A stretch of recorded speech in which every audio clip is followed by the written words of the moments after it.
Hello class बच्चे, board में देख रहे हो आप अपना जो चैप्टर नंबर 10 है, नए साम्राज्य नए राज्य।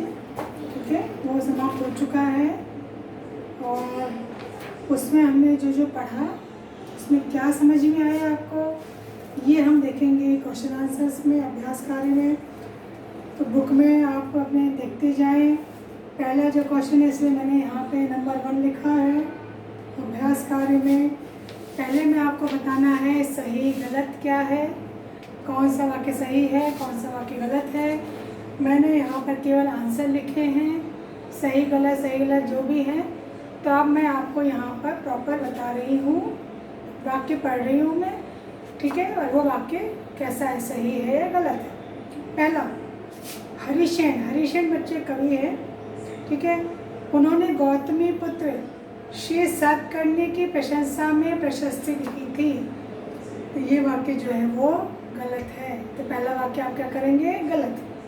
दूसरा, आर्यावर्त के शासक समुद्रगुप्त के लिए भेंट लाते थे।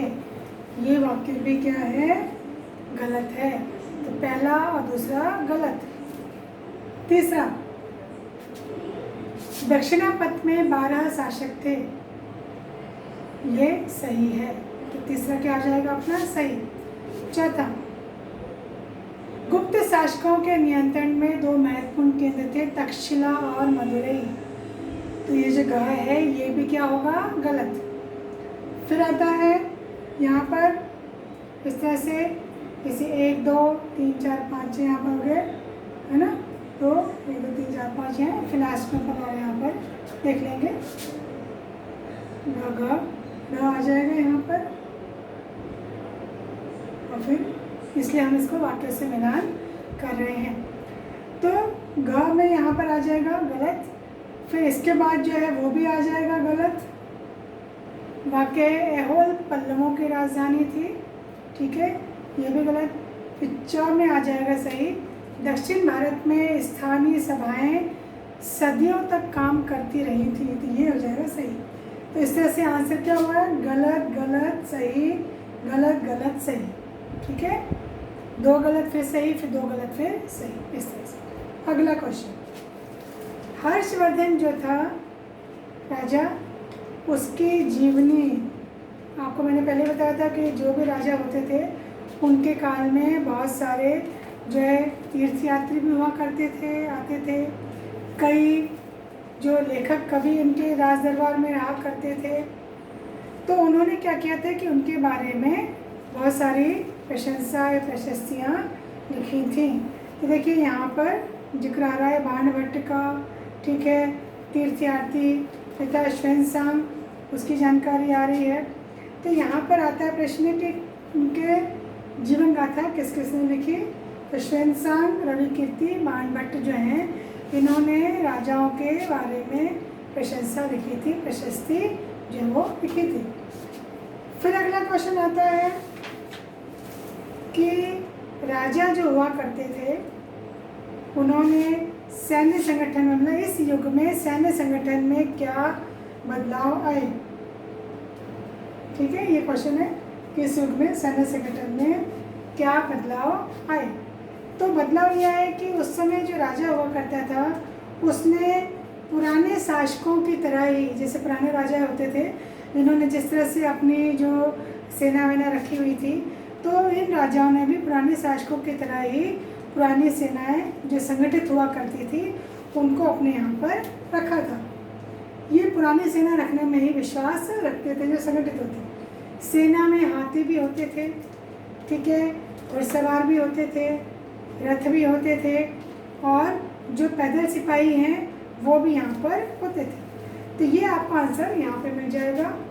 एक नए प्रकार की सेना में आप देखिए, इसमें से आप पॉइंट्स बना सकते हैं कि राजा अभी भी पुराने राजाओं की तरह सेना रखते थे, जिसमें हाथी, रथ, घुड़सवार, पैदल सिपाही होते थे। कुछ सेना नायक भी हुआ करते थे जो राजाओं को सैनिक सहायता देते थे। इन सेना नायकों को नियमित वेतन नहीं मिलता था, उनको भूमि दी जाती थी दान में, और इस भूमि से वो पैसा जो बनाते थे, भूमि में कर लगा देते थे और अपने सेना घोड़ों की देखभाल करते थे। ये सेना नायक जो होते थे इनको इस तरह से सामंत भी कहा जाता था, और ये सामंत कहीं कहीं जो है स्वतंत्र भी हुआ करते थे, और ये शासकों से कई बार ज़्यादा भी ताकतवर हुआ करते थे। ये अपना ये वाला जाए। फिर आता है प्रश्न कि प्रशासनिक बदलाव कैसे हुए। ठीक है, तो यहाँ पे ये वाला आ जाएगा आंसर, प्रशासनिक बदलाव कैसे हुए। यहाँ पे बदलाव ये है कि कुछ पद ऐसे थे जो अनुवांशिक थे, मतलब कोई व्यक्ति है उसके बाद उसका बेटा ही उस पद पर आएगा, जैसे कि कवि हरिसेन, ठीक है, वो अपने पिता की तरह ही इस पद पर न्यायाधिकारी के रूप में बने रहे। एक ही व्यक्ति कई पद पर काम करता था। यहाँ पे भी हरिसेन का जिक्र आ रहा है कि वो दंडनायक तो थे, इसके साथ साथ वो मंत्री भी थे, युद्ध और शांति के विषयों के भी बारे में वो बातें जो है वो करते थे, क्योंकि उस पद को वो संभाला करते थे। और कई कई स्थानीय व्यक्तियों का भी प्रशासन में जो है बहुत बोलबाला था, प्रमुख व्यक्तियों का। इसमें शहर के व्यापारी हैं, बैंकर हैं, व्यापारी के नेता हैं, काफिले के शिल्पकार हैं, ऐसे लिपिक हैं, ऐसे बहुत सारे लोग जो हैं इनका पद का प्रभाव भी यहाँ पर होता था। तो ये तो बच्चों अपने क्वेश्चन हो जाते हैं ये वाले। ठीक है, यहाँ तक मैं आपको बुक में बता देती हूँ, ये क्वेश्चन है जो हमने यहाँ तक किए हैं अभी। यहाँ पे भी कुछ क्वेश्चंस बन रहे हैं और ये कुछ आपको करने होते हैं। ठीक है, इसको आपको अपने विचारों को लिखना होता है। तो ये 2 क्वेश्चन पर चर्चा हम कर लेते हैं। वो कह रहे हैं कि समुद्रगुप्त की भूमिका एक शुरुआत में आपने चैप्टर पढ़ा होगा। ठीक है, तो ये बालक जो है अरविंद, ये एक नाटक में राजा की भूमिका निभाने वाला है। ठीक है, तो ये अपने स्कूल में राजा की भूमिका जो है देगा, तो उसके लिए उसको क्या क्या करना होगा, तो ये आंसर यही मिल जाएगा आपको। उसको एक तो शाही वेशभूषा पहननी होगी, राजा के समान मूछें जो होती हैं उसको ताव देना होगा, उसको नाटक में कागज़ की बनी तलवार जो है वो इस्तेमाल करनी होगी। ठीक है, और उसको समुद्रगुप्त की भूमिका करनी है, तो उसको राजा के समान जो है कविता पाठ की भी करना पड़ेगा, क्योंकि राजा जो था समुद्रगुप्त वो इस सब बातों में जो था बहुत चतुर था, या उसको बहुत ज़्यादा महारत थी इस मामले में। उसको वीणा भी बजानी होगी, ठीक है, क्योंकि वो संगीतज्ञ भी था। इस तरह से ये अरविंद को ये सब चीज़ें जो है वो अपने नाटक में करनी होंगी। ठीक है, फिर अगला आता है यहाँ पर कि जो प्रशस्तियाँ होती हैं उनको क्या आम लोग समझ लेते थे जो प्रशस्तियाँ हुआ करती थी? बच्चों, ये प्रशस्तियाँ होती थी, इसका अर्थ होता था राजा की प्रशंसा, उसके बारे में जो लोग कहा करते थे। ये प्रशस्तियाँ देखो, एक विशेष किस्म का अभिलेख होता है प्रशस्ति। ये संस्कृत का शब्द है जिसका अर्थ होता है प्रशंसा करना। प्रशस्तियाँ लिखने का प्रचलन पहले भी था। ठीक है, और ये जो प्रशस्तियाँ हैं ये संस्कृत में हुआ करती थी, तो इनको राजा, कुछ प्रमुख जो ब्राह्मण वगैरह होते थे वही पढ़ पाते थे, आम लोग नहीं पढ़ पाते थे, समझ नहीं पाते थे, क्योंकि उनमें उस समय की जो भाषा चलती थी प्राकृत भाषा, उसका ही ज्ञान जो था वो होता था। और फिर ये आपके करने के क्वेश्चन है, फिर भी मैं आपको बता देती हूँ। जैसे कि एक क्वेश्चन है यहाँ पर कि 7वां क्वेश्चन आपको खुद करना है, ये 8वां है, ये 6वां है। ठीक है, ये आपको अपने आप करना है।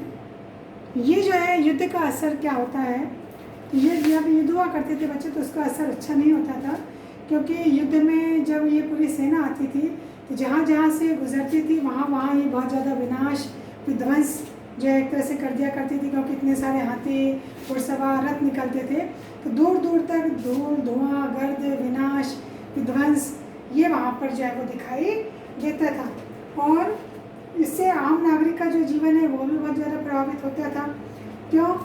क्योंकि इसमें उनकी जो है कामकाज बंद हुआ जाया करते थे, और कई बार सेना जो है उनके साथ अच्छा बर्ताव भी नहीं करती थी, तो ऐसे में उनका जीवन जो था वो सारा अस्त व्यस्त हो जाया करता था। तो दूर दूर तक विनाश जो है वो यहाँ पर दिखाई देता था। तो यहाँ पर इस तरह से जो है सेना का वर्णन यहाँ पे इन्होंने इसके अंतर्गत जो है वो मिल जाएगा आपको। देखिए यहाँ पर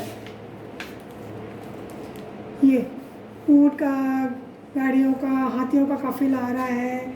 ठीक है, गांव वालों को सत्कार करना पड़ा है, सेना अपने पीछे विनाश विध्वंस की निशानियाँ छोड़ जाया करती थी, हाथी भी झोपड़ियाँ कुचल दिया करते थे। ठीक है, सारे तरफ क्या पूरा धूल का वातावरण जो है वो हो जाया करता है। इस तरह से बच्चों आज अपन ने इसके ऊपर चर्चा की। इसको आप कॉपी में कर लेना, यही आपका होमवर्क है। इसको आप कॉपी में कर लेंगे तो ये चैप्टर अपना पूरा हो